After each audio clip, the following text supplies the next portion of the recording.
찬양합시다. 박수하겠습니다.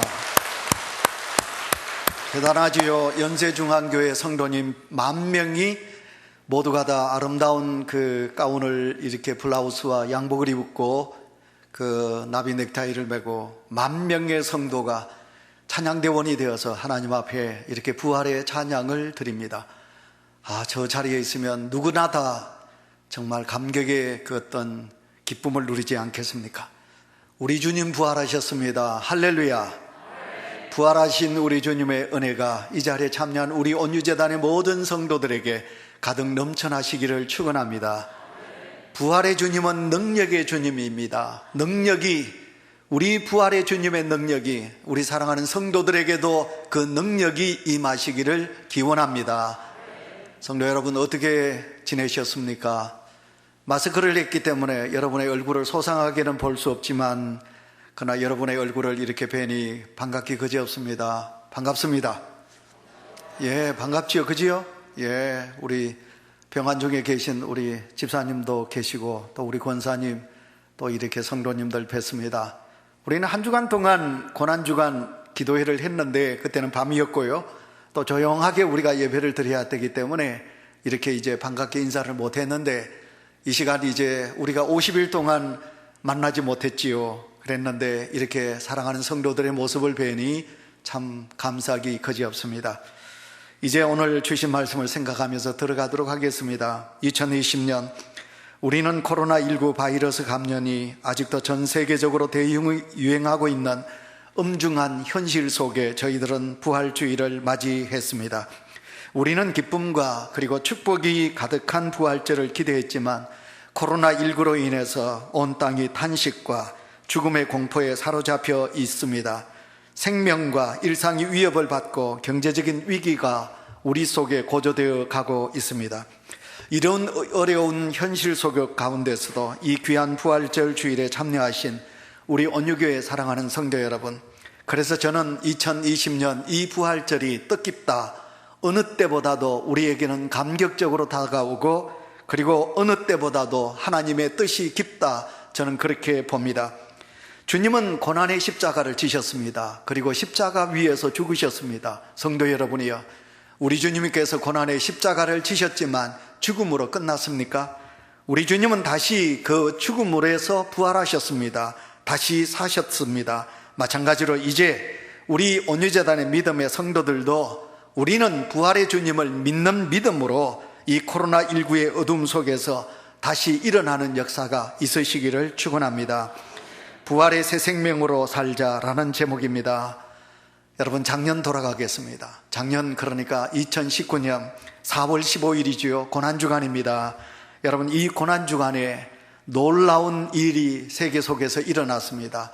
850년의 역사를 가지고 있는 프랑스를 대표하는 여러분 노틀담 사원이 고난주간 4월 15일에 여러분 그 노틀담 사원이 불이 났습니다. 여러분 화면을 보시면 그 사진이 나오고 있습니다. 우리는 뉴스 속에서 또 불난 그 현장의 그 여러분 라이브 생방송으로 통해서 우리는 저 노틀담 사원이 불이 나가지고 여러분 96m 높은 저 철탑이 여러분 곤두박질 쳐서 땅으로 떨어지는 것을 우리는 보게 되었습니다. 여러분, 이 노틀담 사원 지붕이 여러분 그 참나무로 그렇게 촘촘하게 숲을 이루면서 그렇게 이제 그 지붕을 만들어 놨는데 여러분 그 지붕에 불이 붙은 것입니다. 그래서 그 지붕이 불타버렸습니다. 저는 하늘을 향해 높이 솟았던 저 96m 되는 철탑이 이제 땅으로 곤두박질 치는 것을 보면서 하나님과 사람의 관계가 단절되는 그런 아픔이 있지는 않은가 하는 그런 두려움도 있었습니다. 또 다른 마음이 있었습니다. 제가 프랑스를 가봤거든요. 여러분, 프랑스 나라가 천주교회는 아주 천주교인들은 많은데 개신교를 엄청나게 박해한 나라가 바로 프랑스라는 나라입니다.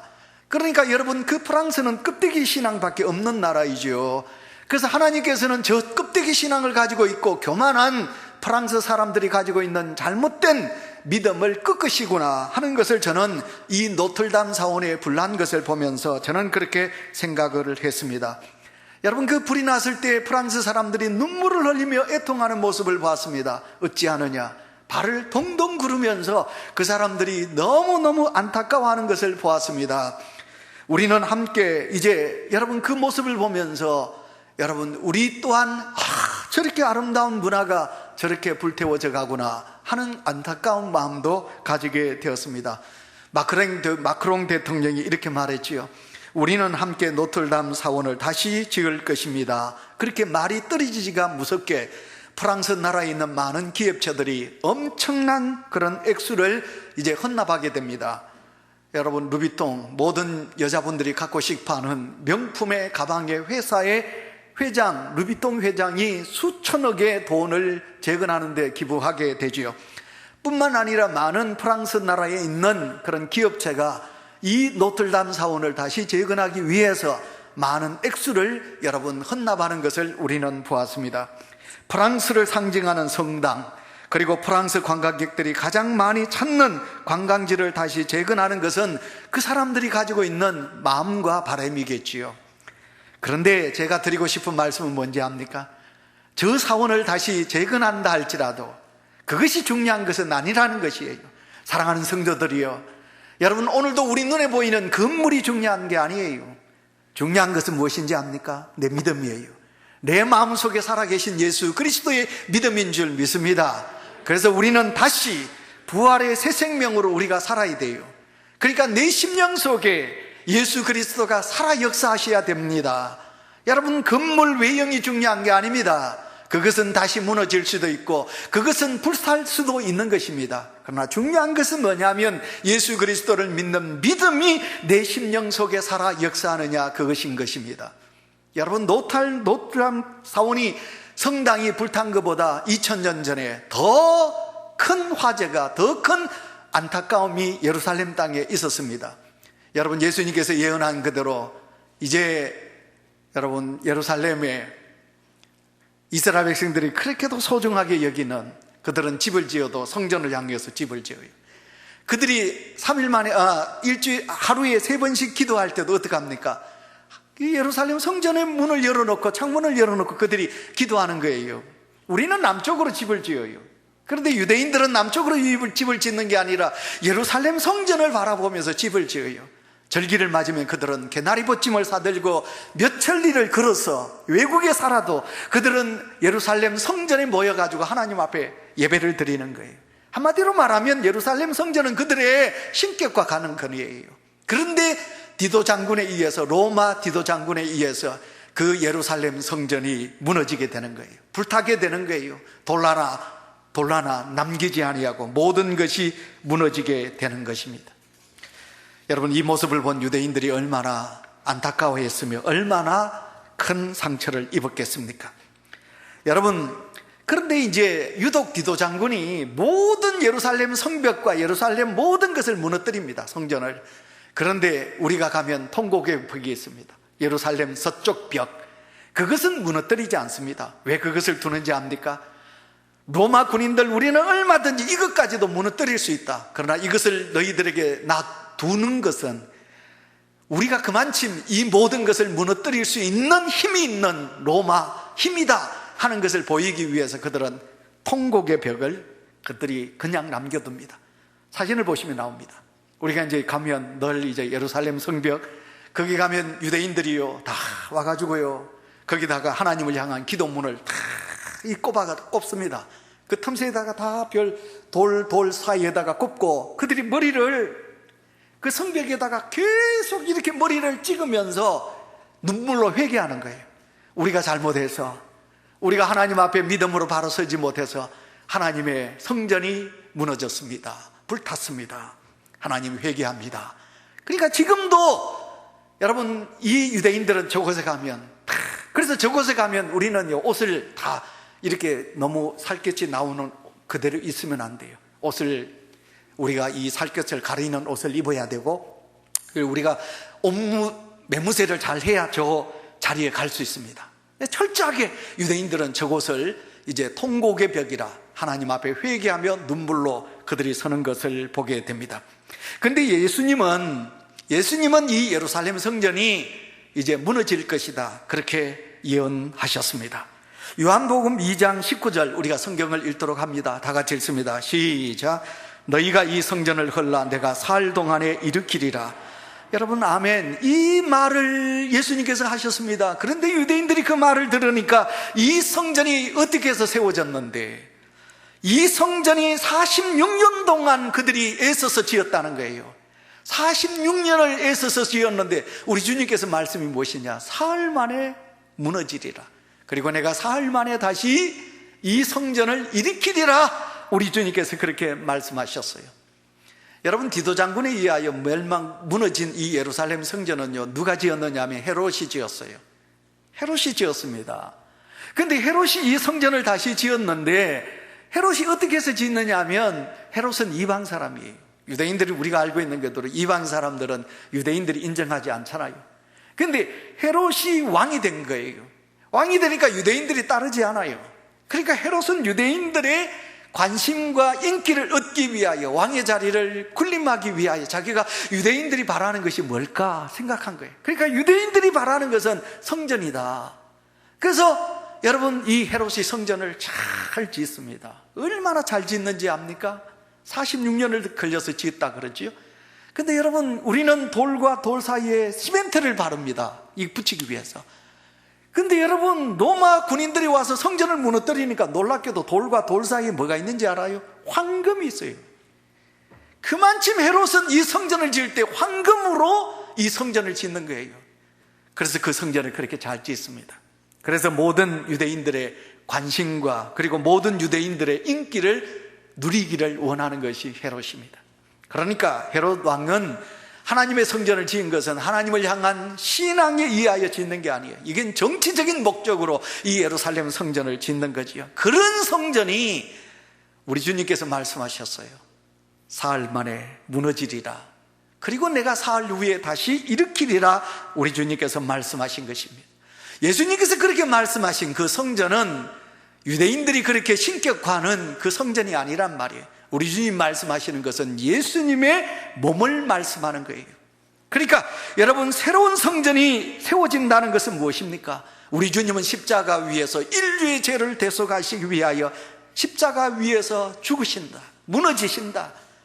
우리 주님의 몸이 죽으셨다, 무너졌다. 그러나 우리 주님은 다시 사흘 만에 내가 일으키리라 말씀하신 그대로 우리 주님은 다시 부활하신 줄 믿습니다. 유대인들은 그것을 이해하지 못해요. 그러나 오늘 우리 주님의 말씀을 우리가 생각하며 오늘 부활절을 맞는 온유하게 사랑하는 성도 여러분, 우리 주님은 분명히 이 땅에 인간의 몸을 입으시고 오셨지만, 그러나 그가 우리의 죄를 대속하시기 위하여 십자가 위에서 죽으셨지만 그 주님은 다시 살아나신 줄 믿습니다. 그분이 살아나심으로 말미암아 다시 한 번 더 우리는 하나님의 은혜 속에 오늘도 이 거룩한 부활의 신앙을 가지고 우리 주님 앞에 경배하러 나온 것입니다. 예루살렘 성전이 무너졌어요. 완전히 무너졌어요. 아까 말씀한 그대로 서쪽 벽, 통곡의 벽만 남아있어요. 여러분, 그 자리에 다시 예루살렘 성전이 세워지지 않아요. 안타깝게도 여러분, 이슬람 사람들이 그곳을 차지합니다. 그래서 그곳에 이스라엘 사람들의 성전이 아니라 이슬람 사원이 세워져요. 마호멧을 믿는 이방의 신전이 세워집니다. 사진을 보세요. 황금사원. 우리가 이제 여기서 보면 이게 어디냐면 감난산이거든요. 우리가 지금 감난산에서 쭉 성지순례를 하신 분만이 알아요. 온유계 성도 여러분, 다른 데 돈 쓰지 말고 부디 여러분 건강하실 때 돈 좀 모아놓고 이 성지순례 좀 가보세요. 그 예루살렘 감남산에서 이렇게 저쪽 건너편으로 보면 여러분, 그 기도원 골짜기를 지나가 그 건너편을 보시면 저곳에 황금사원이 있는 거예요. 저게 예루살렘 성전이 있던 자리입니다. 근데 저곳에 예루살렘 성전이 있는 것이 아니라 뭐가 있습니까? 여러분, 마호멧을 믿는 이슬람 사원이 저곳에 있는 것입니다. 그래서 유대인들은 저곳을 바라볼 때마다 이곳에 하나님의 성전이 있어야 되는데 하나님의 성전이 있지 않고 이방인의 이교도들의 사원이 있다고 그들은 통탄하고 있는 것입니다. 제가 오늘 여러분들에게 이것을 말씀드리는 것은 있습니다. 다시 말씀드리지만 오늘도 내 믿음 속에, 내 신앙 속에 다시 세워져야 하는 것은 부활의 주님, 그 주님이 내 신앙 속에 세워져 있어야 된다, 이 말입니다. 하나님의 말씀, 오늘 본문 갈라디아서 2장 20절 말씀을 우리 다 같이 읽습니다. 다 같이 읽습니다. 시작. 내가 그리스도와 함께 십자가에 못 박혔나니 그런즉 이제는 내가 사는 것이 아니요 오직 내 안에 그리스도께서 사시는 것이라. 이제 내가 육체 가운데 사는 것은 나를 사랑하사 나를 위하여 자기 자신을 버리신 하나님의 아들을 믿는 믿음 안에서 사는 것이라. 아멘. 여러분, 사도 바울은 내가 말합니다. 이제는 내가 사는 것이 아니다. 나는 죽었다. 이젠 내가 사는 것은 내가 사는 것이 아니에요. 오직 내 안에 그리스도께서 사는 것이라 하는 이 믿음을 오늘도 우리에게 보여주고 있는 것입니다. 그래서 오늘도 바울의 믿음을 우리가 갖기를 원합니다. 그래서 오늘 부활의 새 생명으로 살자, 부활의 메시지를 우리가 보면서 세 가지를 생각하도록 하겠습니다. 첫 번째, 우리가 부활의 새 생명으로 살기 위해서는 어떻게 되느냐? 첫 번째, 예수 그리스도와 같이 우리도 죽을 때 우리는 부활의 새 생명으로 살게 될 줄 믿습니다. 자, 여러분, 부활의 주님을 우리가 생각합시다. 예수님의 부활을 말하기 위해서는 전제되어야 될 것이 있습니다. 그것이 뭐냐면 예수님이 십자가입니다. 예수님이 십자가에서 죽으셨다는 것입니다. 예수님이 십자가에서 죽으셨기에 그리고 3일 만에 부활의 영광을 우리에게 보여주시는 것입니다. 여러분, 사도 바울을 이야기합니다. 바울이 되기 전에, 작은 자가 되기 전에 그는 큰 자였죠. 우리가 알고 있는 그대로 정말 똑똑한 사람이지요. 사울은 그 당시에 가장 세계적으로 석학이라고 할 수 있는 가말리엘, 그러니까 여러분 그 밑에서 그 수제자로 공부한 자입니다. 요즘 이제 내일 모레 투표 있지 않습니까? 국회의원 자리가 얼마나 대단한가요? 근데 여러분, 사도 바울은 그 당시 국회의원이라고 할 수 있는 산헤드린 공회의원의 의원입니다. 여러분, 지금은 미국이 세계를 지배한다고 하지만 미국의 시민권을 가지면 얼마나 좋을까? 그래서 요즘 젊은이들이, 요즘은 안 그럽니다만 얼마 전까지만 하더라도 애기 임신 때가 되면 비행기를 타고 미국을 가요. 미국을 가서 미국의 병원에서 아기를 낳으면 그 자식은 미국 시민권자가 되는 거예요. 미국 시민권자가 되면 모든 세계 어느 곳에 가도 미국 사람들이 그를 지켜주고 보호해 주는 거예요. 그 당시에는 2000년 전에는 여러분, 로마 시민권을 가지면 로마가 세계를 지배하니까 여러분, 그 자리가 대단한 거죠. 바울은 로마 시민권을 가진 자예요. 그는 모든 것을 가졌어요. 모든 것을 누려요. 그는 대단합니다. 그래서 그는 자기를 생각하면 괜찮은 자로 생각합니다. 나는 괜찮은 사람이다.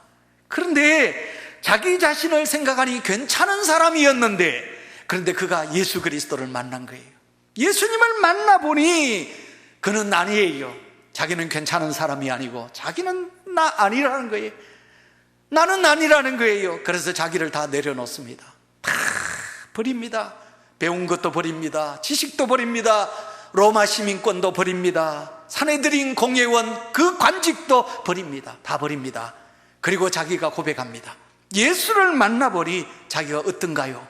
성도 여러분이요, 사울이 예수님을 만나보니 자기는 죄인 중에 괴수래요. 나 같은 죄인이 어디 있느냐? 나는 괴수다. 그래서 자기는 예수님의 십자가에 자기를 박는 겁니다. 자기를 죽이는 겁니다. 그래서 자기를 다 버리는 것입니다. 오늘도 부활의 신앙으로 살기 위해서는, 사랑하는 성도 여러분, 오늘도 우리는 주님 앞에 내가 내어놓을 게 무엇이 있나요? 생각해 보니까, 아이고, 당신은 날 잘 만나가지고 내가 편하게 산다. 제가 그러거든, 우리 집 사람한테. 생각해 보니까 내가, 아이고, 그래도 내 자식들 공부시키고 내가 뭐 이렇게 살고, 뭐, 그래, 나이 괜찮네.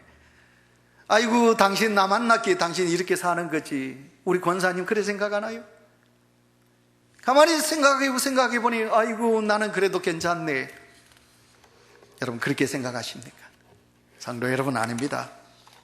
우리가 주님 앞에 설 때마다 우리가 깨달으시고 아셔야 되는 것은, 내 죄가, 어두우면 우리는 죄를 몰라요. 어두우면 우리 허물을 못 봐요. 그러나 밝은 대낮에 가면 내 얼굴에 무엇이 묻었는지를 알게 되는 것과 마찬가지로, 우리는 죄된 이 세상에서 살 때는 내가 괜찮은 사람인 걸로 생각돼요. 그러나 우리가 주님 앞에 서면, 부활의 주님을 내가 만나게 되면, 아하, 나 같은 죄인이. 그래서 이렇게 나같이 보잘것없는 이 불쌍하고 부족한 나를 주님께서 사랑하시고 구원해 주셨구나. 그러면 어떻게 됩니까? 나를 내려놔야지. 나를 다 내려놓으셔야지. 나란 것을 다 내려놓으셔야지. 그 모든 것을 십자가에 우리가 못 박아 버려야지. 그래야만이 우리는 부활의 기쁨으로 살아갈 수 있을 것입니다. 그 다음에 두 번째, 우리가 부활의 새 생명으로 살 수 있기 위해서는 이제 자기 자신을 그리스도와 함께 십자가에 못 박을 때 우리는 누가 뭐래도 우리는 주님의 뜻대로 부활의 기쁨으로 살아갈 수가 있는 것입니다. 바로 예수 그리스도가 내 안에서 살아나는 것입니다. 예수 그리스도의 말씀이 살아나서 내 삶의 지표가 되기 때문에 그렇습니다. 그 전에 사도 바울의 삶은 자신이 옳은 대로 생각하면서 살았습니다. 그러나 이제 그가 주님을 만나고부터는 자기 자신의 생각이 잘못되었다는 것을 그는 깨닫게 되는 것입니다. 사도 바울은 더 이상 자신의 생각과 가치관을 주장하지 않습니다. 도리어 성령님의 감동을 받아 예수 그리스도의 말씀과 뜻에 경청하며 순종하며 나아갑니다. 그래서 부활하신 예수 그리스도가 자신 안에서 역사하실 수 있도록 그는 모든 것을 주님 앞에 내어놓게 되는 것입니다. 아직도 우리는 주님을 믿으면서 내 고집과, 여러분, 내 생각과 내 감정대로 살아갈 때가 너무 많이 있습니다. 그래서 이러한 사람들이 예수님을 어떻게 합니까? 예수님 무덤에 가만히 계세요. 예수님 부활하지 마시고 무덤에 가만히 계세요. 예수님을 무덤에 가두어 둘 때가 있습니다. 그래서 우리는 이렇게 말합니다. 예수님, 나의 죄를 위하여 십자가에 달려 죽으셔서 나를 구원해 주시니 감사드립니다. 그런데 아직도 저는 제가 원하는 삶을 살아야 합니다. 내 뜻대로 살아야 합니다. 내 생각대로 살아야 합니다. 그러니 예수여, 부활하지 마시고 무덤 속에 그만 가만히 계세요. 오늘도 이 땅에 예수 그리스도를 믿노라면서도 예수님을 무덤 속에 가두어 두고 내 감정과 내 고집과 내 뜻대로 아직도 나란 존재. 그래서 우리는 얼마나 자랑하나요? 내가 누군데? 여러분 심령 속에 어떻습니까? 내가 어떤 사람인데? 내가 어떻게 예수님을 믿는데? 오늘도 내가 교회를 위해서 어떻게 충성하는데? 자기를 자랑하고 자기를 드러낼 때가 얼마나 많이 있습니까? 부활의 새 생명으로 우리가 살기 위해서는 내 모든 것을 십자가에 못 박을 때 우리는 주님의 부활의 삶으로 살아갈 수 있으리라 믿습니다. 마지막 세 번째, 우리가 새 생명으로 살기 위해서는 어땠습니까? 사도 바울이 가지고 있는 그 바울의 믿음대로 우리가 그 믿음으로 우리도 사셔야 된다는 것입니다. 여러분, 오늘 본문 말씀을 보시면 바울은 이렇게 고백합니다. 예수 그리스도 안에서 그가 나를 사랑하사 나를 위하여 십자가에 죽으셨대요. 바울이 고백하기를 그렇게 말합니다. 주님은 나를 사랑하사 나를 위하여 십자가에서 죽으셨다. 예, 오늘도 예수 그리스도를 믿는 저와 여러분, 주님은 온 인류의 죄를 대속하시기 위하여 십자가에 죽으셨습니다. 그러나 여러분, 우리가 주님을 믿는 믿음이 무엇인가요? 나를 위하여, 그것입니다. 당신을 위하여, 맞습니다. 맞지만 그러나 내 믿음에 살기 위해서는 어떻게 해야 됩니까? 예수님은 나를 위하여 이 세상에 오셨다. 나를 위하여 주님은 하늘을 버리시고 이 세상에 오셨다. 그리고 주님이 십자가를 지신 것은 나를 위하여, 내 죄를 대속하시기 위하여 주님은 십자가를 지셨다. 그래서 사도 바울은 주님의 십자가를 생각하면 그는 무릎을 꿇을 수밖에 없는 겁니다. 나를 사랑하사 나를 위하여. 여러분, 오늘 바울은 그렇게 고백하고 있는 것입니다. 사도 바울은 그 믿음을 가졌기 때문에, 예수님의 사랑과 예수님을 믿는 믿음이 있었기 때문에 그의 삶은 180도로 턴합니다. 모든 것을 내려놓고 오직 주님만을 위하여 살아가는 삶이 그 속에 있는 것을 보게 됩니다. 온유교회 성도 여러분, 우리 안에 부활하신 예수 그리스도가 살아계신 것을 여러분은 믿으십니까? 아멘 하십시다. 아멘. 자, 그러면 여러분, 살아계신 부활의 주님을 믿는 믿음으로 여러분은 지금 어떻게 살아가고 계십니까? 사랑하십니까? 자기만을 사랑하십니까? 가족만을 사랑하십니까? 여러분들이 친한 사람만을 사랑하십니까? 여러분을 미워하고 여러분들을 정죄하고 여러분들을 가까이 하지 않는 사람까지도 여러분 사랑하십니까? 여러분 베푸십니까? 얼마나 많이 여러분 베푸시고 사십니까? 여러분 섬기십니까? 얼마나 많이 섬기십니까? 여러분 하나님의 말씀대로 사십니까? 그 말씀이 여러분 심령 속에 있으십니까? 부활의 주님을 믿는 믿음이 있다 없다는 무엇인지 압니까? 내 기분대로 내 뜻대로 내 중심으로 사는 것은 믿음이 없는 자예요. 우리 주님의 말씀하신 그대로 내 이웃을 내 몸과 같이 사랑하라. 그래서 많은 사람을 위하여 유익되게 하며 이 땅에 하나님이 뜻을 펼기 위하여 애쓰고 노력하면서 사는 사람이 믿음의 사람인 줄 믿습니다. 그 부활의 신앙이 여러분 속에 있으시기를 축원합니다.